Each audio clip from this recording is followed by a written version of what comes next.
Hello everyone, हामी आइसकेका छौँ सिरहा र धनुषा जोड्ने कमला नदीमा बन्दै गरेको पुल, जुन हाम्रो मधेसको लाइफलाइन भन्ने हुलाकी राजमार्ग। म अनि मेरो साथी मिस्टर लाल बाबु, हेलो, हामी आज तपाईलाई देखाउने छौँ यहाँ सिरहाबाट पास गर्दै कमलामा अहिले जुन होम पाइप हाली बनाएको छ ऊ हेर्नुस् कति कष्टकर छ, कति धुलो धुवा उड्दैछ। यसलाई पास गर्दै जनकपुरसम्म जाने बाटो आज हामी आफ्नो बसन्ती एफजेडमा तपाईलाई जनकपुरसम्म बाटो देखाउनेछौँ। हामीसँग कन्टिन्यू बस्नु होला। यो तपाईको कमला नदी हेर्नुस् कति फैलिएको छ, कति धेरै भागमा। यही पुला हो जुन बनेर पनि टुटिसकेको छ। हेर्नुस् अहिले जुन जेनजीको सरकारले एउटा जेसीबी ल्याएछ, चुनावले गर्दा होला कस्तो भएछ अवस्था। मध्य प्रदेशको लाइफलाइन भन्ने आजभोलि सबै भोट माग्न आउँछ मधेसमा, तर खै हेरौँ कहिलेसम्म यो निर्माण हुन्छ। हाम्रो मन्त्री कुलमान घिसिङज्यू आउनु भएको थियो, 3 महिनामा बन्छ, चैतसम्म सञ्चालन हुन्छ भनेर भन्नुभएको छ। अब खै हेरौँ चैतसम्म सञ्चालन हुन्छ कि हुँदैन। हाम्रो सिरहा र धनुषाको जोड्ने मध्य प्रदेशको राजधानी जनकपुरलाई जोड्ने यो मुख्य राजमार्ग भएकोले अलिकति चाँडै बन्नुपर्ने अवस्था लाग्छ। हेर्नु त कति कष्टकर छ, कति धुलो धुवा उडिरहेको छ। हेर्नुस् त, धुलै धुलो, पुरै धुलै धुलो। हामी तपाईलाई कन्टिन्यू देखाउनेछौँ, हामीसँग कन्टिन्यू लाग्नु होला। ल यही थियो हामीसँग बोल्ने मित्र रामकरणज्यू, प्राविधिक मित्र रामकरणज्यू, जुन उहाँले तपाईलाई यो पुलाको बारे र मध्य प्रदेशको राजधानी जोड्ने हुलाकी राजमार्गको बारेमा भन्दै तपाईलाई यो बारेमा कस्तो लाग्यो देखाउने कार्यक्रम यस्तै चलिरहन्छ। हामीलाई पनि ढिलो हुन्छ। ल आज हामी जनकपुरसम्म जानेछौँ कन्टिन्यू। ल अब हामी कन्टिन्यू जनकपुरसम्म जानेछौँ। हाम्रो बसन्ती विथ बाइक। आउनुहोस्, कति धुलो उडिरहेको छ। देशलाई जोड्ने, देशको राजधानी जोड्ने सिरहा र धनुषाको मुख्य लाइफलाइन भन्ने सडक हुलाकी राजमार्ग, कति दुःखद अवस्था छ।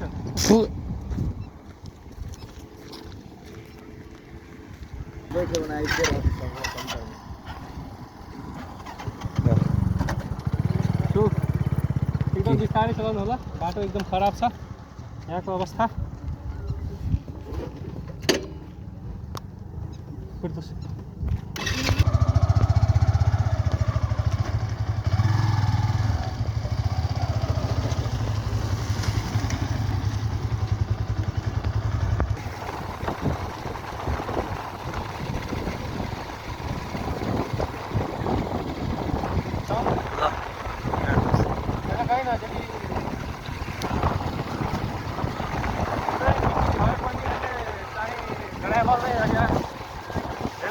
ग्राभल नै रहेको छ, अवस्था चाहिँ अहिले बन्दै गरेको छ बाटो। खै हेरौँ कति सालसम्म बन्छ।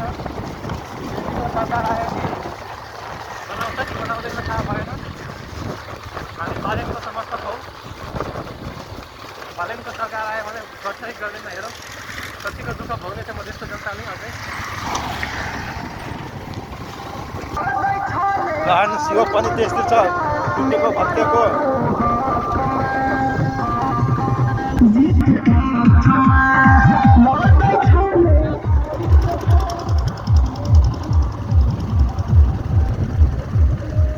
यो एउटा सानो चोक हाम्रो यहाँबाट कमला नगरपालिका सुरु हुँदैछ।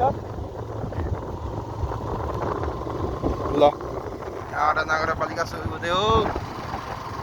हामी आफ्नो राजधानी मधेसको राजधानी जनकपुर जाँदै हेर्नुहोस्। तपाईँहरू त्यहाँ कन्टिन्यू लागिरहनु होला। तपाईँलाई सिरहाको कमलादेखि सिरहा र धनुषाको कमला जोड्ने यसको राजधानी जनकपुरसम्म पुर्याउनेछौँ। बाटो ठ्याक्कै मधेसको राजधानी जनकपुरमै गएर सक्नेछ। ल हामीले साँझ हुँदै हामीहरू आफ्ना घरतिर फर्काइँदै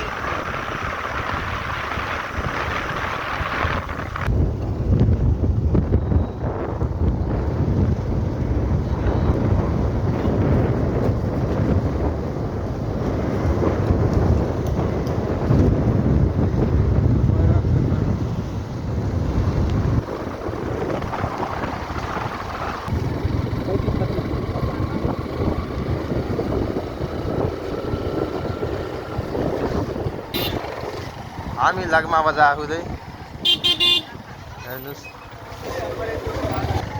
एकदम भिडभाडको साथै हामी जाँदै लगमा बजार।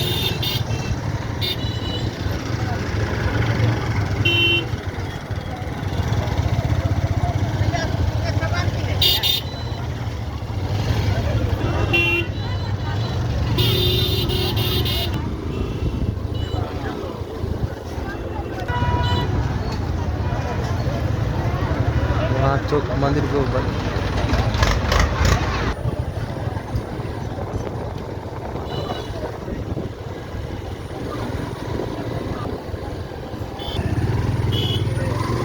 सानो बजार पुरा गर्दै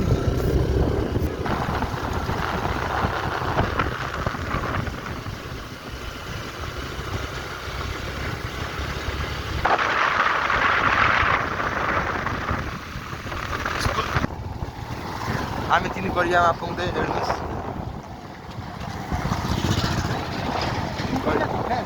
आज छुट जाई गाइज हामी लगमा के अरे माछी लगमा भन्दा लगभग 10-15 किलोमिटर पश्चिम आइसकेका छौँ। तपाईँ हेर्न सक्नुहुन्छ निकै व्यस्त रोड रहेको छ। यहाँ खेतीपाती प्रशस्त भएको छ।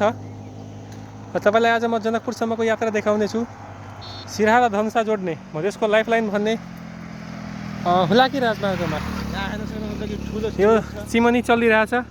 तपाईँको इँटा भेटाको अहिले पाक्दै गरेको इँटाहरू बन्दै गरेको। तपाईँले चारैतिर हेर्नुहुन्छ अहिले खेती नै खेती छ। लगभग यहाँबाट जति आकाशले भ्याउँछ त्यहाँसम्म खेती नै खेती छ। घरको एउटा पनि नामो निशान छैन। हामीसँग कन्टिन्यू लाग्ने होला। हामी तपाईँलाई सिराहादेखि धनुषा जोड्ने हुलाकी राजमार्गमा जनकपुरसम्म कसरी यात्रा गर्न सक्नुहुन्छ सहज। तपाईँलाई म्यापको आवश्यकता नपरिकनै यो बाटो हेर्नुहुन्छ कति व्यस्त छ। तपाईँलाई देखाउने छु। ल हवस् त हामी अगाडि बढ्नेछौँ। अब अँध्यारो हुन लागेछ।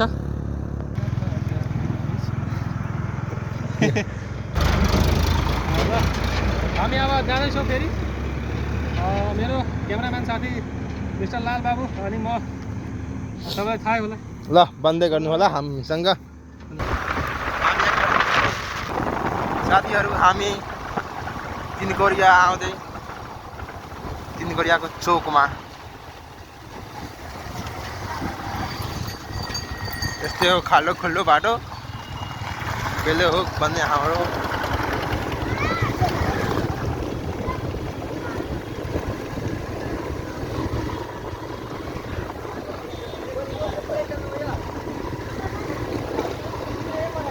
पर्छ 3 कोरिया दशहरातिर जाने यता बाटो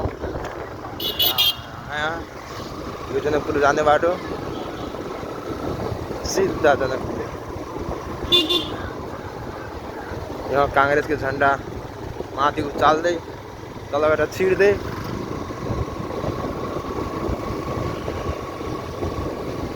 घन्टी छाबाट पनि छिर्दै हामी जनकपुर जाँदै हो। साथीहरूलाई यहाँको लागि बाई फेरि अर्को ठाउँमा फेरि भेट्यो होला। सानो तिनो पुल्ला पार गर्दै हेर्न सक्नुहुन्छ तपाईँहरू। सिन्धुली चाहिँ बाटो भयो कालो ओह्रालो पर्दै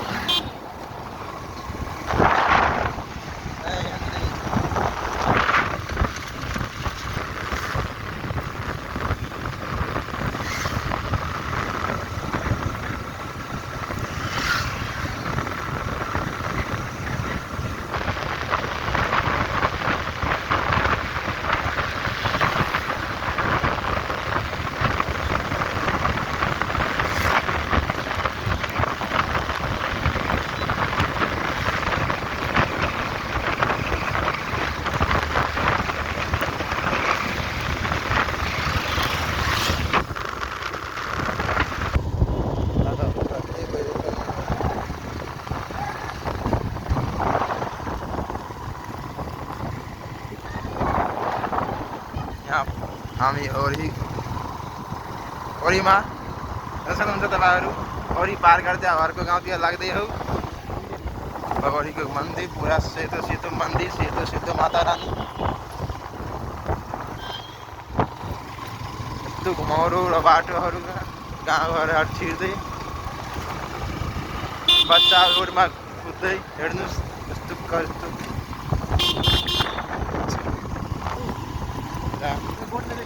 यो अब हेर्न सक्नुहुन्छ यो ओरी गाउँ सक्दै प्राय ओरी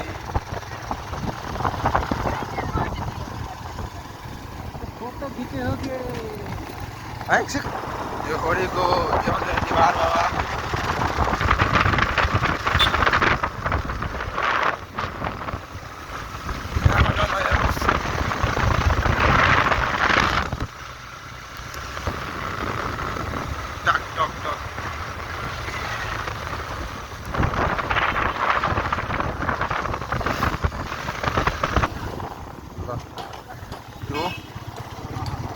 पारवाय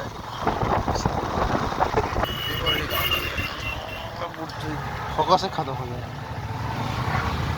गोरी गाउँपालिका हो यो कति ठुलो विशाल भवन निर्माण गर्दै साँझ पर्खदै साँझ हुँदै हामी आफ्नो घर छिर्दै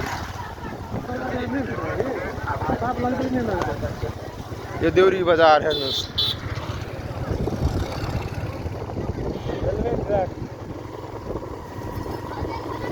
यो हेर्नुहोस्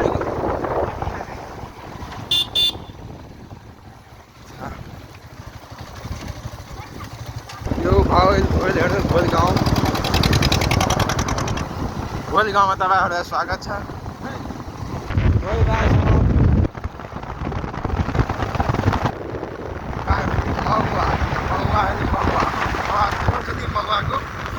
यो महुवा गाउँ यस गाउँमा महुवा पाइन्छ महुवाको रक्सी पनि प्रशस्त पाइन्छ